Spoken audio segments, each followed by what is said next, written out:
نبی صلی اللہ علیہ وسلم نے کتنی پیاری دعا سکھائی، اس کو یاد کر لیں۔ اللہم انی اسألک الجنہ، اے اللہ میں تجھ سے جنت مانگتا ہوں، وما قرب الیہا من قول وعمل، اور ہر وہ قول اور عمل جو مجھے جنت کے قریب لے جائے۔ یہ دعا ضرور یاد کریں۔ اسی طرح حدیث میں آتی ہے ایک اور دعا، یہ راتوں کو اٹھ کے مانگنے کی دعائیں ہیں۔ اللہم ارزقنی حبک، اے اللہ تو مجھے اپنی محبت دے دے۔ کیسی پیاری دعا ہے۔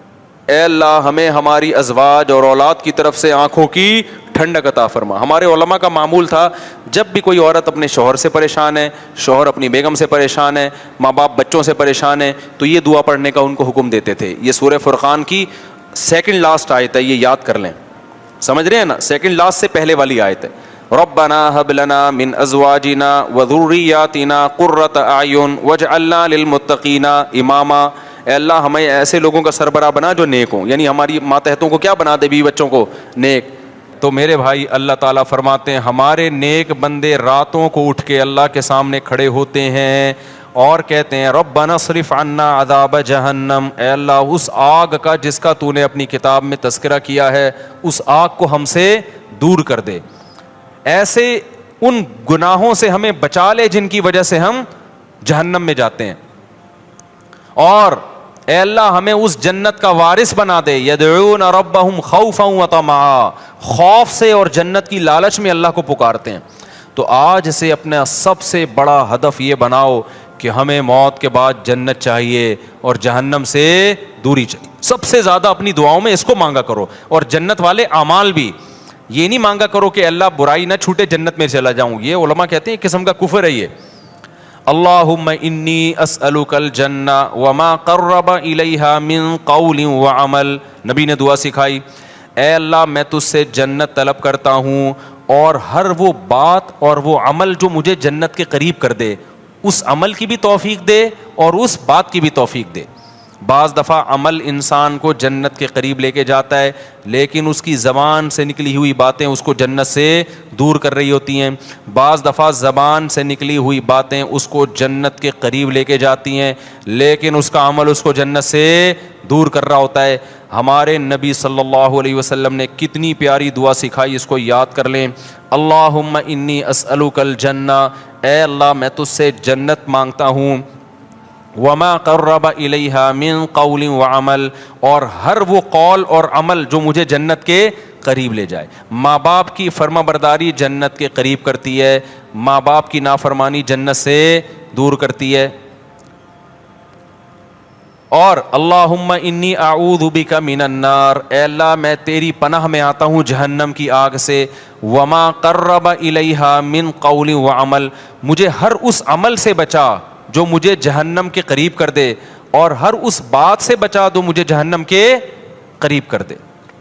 بعض باتیں آدمی کو جہنم میں لے جاتی ہیں، فضول کے تبصرے، لوگوں کے جھوٹے الزامات، غیبتیں، لڑوانے والی باتیں، ادھر کی ادھر ادھر کی ادھر۔ قرآن کہتا ہے نا ویل لکل ہمزۃ لمزہ، ہر وہ شخص جو تانا زنی کرتا ہے اور چغلیاں کر کر کے لڑواتا ہے، کیا جنت میں جائے گا؟ ہوتے ہیں نا دفتروں میں باس کے چمچے ہوتے ہیں کچھ، اس کی شکایت باس کو جا کے، اس کی چغلی اس کو جا کے، اس کو چغلی اس کو جا کے، پورے ادارے کی ایسی کی تیسی۔ کچھ گھروں میں ہوتی ہیں بعض خواتین جو بیان نہیں سن رہی، اپنے بھائی کو بھابھی کے خلاف، اماں کو بہو کے خلاف۔ اس قسم کی لیڈیز بھی مارکیٹ میں پائی جاتی ہیں۔ جب بھائی بہن سے مل کے گھر آئے گا تو بیگم سے پھٹا ہوگا، ویسے ٹھیک ٹھاک زندگی گزار رہے تھے، تو اس کا مطلب ورغلایا کس نے ہے؟ بہن نے۔ ابے بھائی تو اپنے گھر میں انجوائے کر لائف کو یار، تو ان کے گھر میں جا کے یہ کیوں پڑی رہتی ہے، یوں کی پڑی رہتی ہے، نندیں آتی ہیں نا، وہ جو مرضی کری رہے، یہ تو تیرے میاں کا کام ہے نا، اس کو کیوں جا کے پش کر رہی ہے؟ سست ہونا اتنا برا نہیں ہے جتنا میاں بیوی میں آپس میں لڑائی ہونا برا ہے۔ بھائی کوشش کرو یار، جیسے تیسے لوگ برداشت کر رہے ہیں تو دعائیں دو، ماشاءاللہ بھائی صاحب آپ کتنے اچھے ہیں، آپ کی بیگم ایک ذرا بھی کام نہیں کرتی، مگر آپ پھر بھی الحمدللہ اس سے بہت زیادہ محبت کرتے ہیں، برداشت کرتے ہیں۔ تو اللہ کرے آپ کو بھی ایسے ہی داماد بھی ایسا ہی ملے، یہ ہونا چاہیے نا۔ لیکن ہو کیا رہا ہے مارکیٹ میں، جورو کا غلام بنا ہوا ہے، اس طرح کی باتیں ہو رہی ہیں مارکیٹ میں۔ تو خیر اب مارکیٹ میں تو پتہ نہیں کیا کیا ہو رہا ہے۔ تو نبی صلی اللہ علیہ وسلم نے فرمایا وما قرب الیہا من قول وعمل، اے اللہ مجھے جہنم کی آگ سے بچا اور ہر اس عمل سے جو مجھے جہنم کے قریب کر دے، اور ہر اس بات سے بھی جو جہنم کے قریب کر دے. یہ دعا ضرور یاد کریں. اسی طرح حدیث میں آتی ہے ایک اور دعا، یہ راتوں کو اٹھ کے مانگنے کی دعائیں ہیں. اللہم ارزقنی حبک، اے اللہ تو مجھے اپنی محبت دے دے. کیسی پیاری دعا ہے. اے اللہ تو مجھے اپنی محبت دے دے. اور وحب من ينفعنی حبہ عندک، اور ہر اس ذات کی محبت میرے دل میں ڈال دے جس سے محبت کی وجہ سے تیری محبت میں اضافہ ہو. جب علماء سے بزرگوں سے محبت ہوگی تو اللہ کی محبت میں کمی ہوگی یا اضافہ ہوگا؟ اور جب فنکاروں سے یا اداکاراؤں سے اور اس طرح کے لوگوں سے، ناچنے والیوں سے محبت ہوگی تو اللہ کی محبت میں اضافہ ہوگا یا کمی ہوگی؟ کمی ہوگی. اس لیے ایک بات یاد رکھو، علماء کو برا بلا نہ کہا کرو. ابے یہ مولوی ایسے، ابے یہ مولوی. جب بھی انسان کوئی بات زبان پہ نکالتا ہے نا، دل پہ بہت برا اثر پڑتا ہے. آہستہ آہستہ پھر وہ کیا ہو جاتا ہے؟ بدگمان ہوتے ہوتے دور ہو جاتے ہیں علماء سے. بھائی صحیح، پورا صحیح دنیا میں کوئی بھی نہیں ہوتا، لیکن جب آپ تبصرے کرنا شروع کرتے ہو نا ایسے، یہ بڑے ڈینجرس تبصرے ہوتے ہیں. ہمارے نبی صلی اللہ علیہ وسلم نے ہر شخص کو معاف کیا ہے، لیکن جنہوں نے نبی کی گستاخیاں کی ہیں نا، ان میں سے اکثر کو معاف نہیں کیا آپ نے. کیوں؟ گستاخی کرنے والا، بد کلامی کرنے والا وہ ویلیو ختم کر رہا ہوتا ہے. تو یہ بہت خطرناک جرم ہے. تو نبی صلی اللہ علیہ وسلم نے دعا سکھائی، وحب من ينفعنی حبہ عندک اللہم فکما رزقتنی مما احب، اے اللہ تو نے جو مجھے میری محبوب چیزیں دنیا میں دے رکھی ہیں. آدمی اپنی محبوب چیزوں کے ملنے سے اللہ کے قریب ہوتا ہے یا دور ہوتا ہے؟ دور ہوتا ہے عام طور پہ، کیونکہ ان میں پڑھ کے اللہ کو بھول جاتا ہے. تو اے اللہ فاجعلہ قوۃ لی فیما تحب، ان محبوب چیزوں کو اپنی محبت کا ذریعہ بنا دے. آئی بات سمجھ میں؟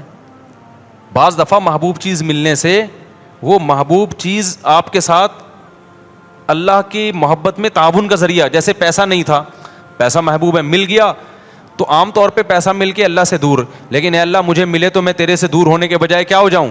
بعض خوش قسمت ایسے بھی ہوتے ہیں، غریب تھے تو اللہ سے دور تھے، پیسہ آیا تو اللہ کے قریب ہو گئے، خیرات صدقات بڑھ گئے.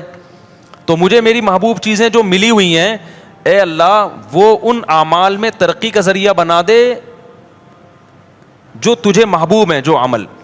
وما زویت عنی مما احب، اے اللہ کچھ چیزیں ایسی ہیں جو مجھے محبوب ہیں لیکن تیرے علم ہے کہ وہ مجھے ملیں گی نہیں، تو ان کا نہ ملنا ان اعمال میں ترقی کا ذریعہ بنا دے جو تجھے محبوب ہیں. بعض دفعہ نہ ملتا ہے، انسان کو غم ہوتا ہے اور اس غم میں وہ اللہ کو یاد کر لیتا ہے اور اللہ کی محبت میں ترقی کا ذریعہ بن جاتی ہے چیز.